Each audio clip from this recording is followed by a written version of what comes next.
Tout indique, et on le comprend, le climat de désarroi et d'effondrement auquel la crucifixion avait réduit les disciples du Christ. On comprend du même coup leur stupeur et leur désarroi d'un nouveau genre quand ils découvrent au petit matin le tombeau vide. Mais presque aussitôt le Christ vivant qui se manifeste à eux.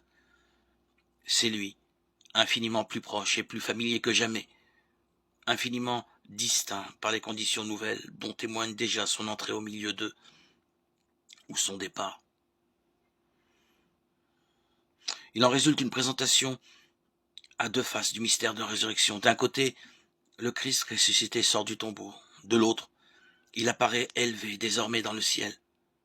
Saint Paul, qui n'a pas vécu les heures de la passion, est plus sensible à la deuxième face du mystère. Les autres témoins, davantage à la première.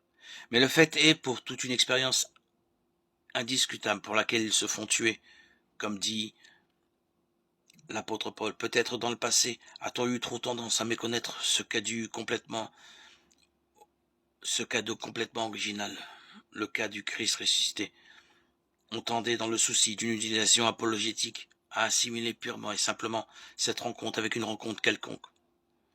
On voit mieux aujourd'hui, et on rejoint par là l'apôtre Thomas, qu'il n'est pas possible de confondre la manifestation du Christ ressuscité avec un banal contact humain.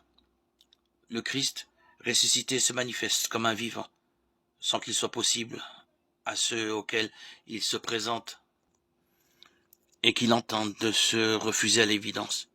Il est bien là, c'est bien lui.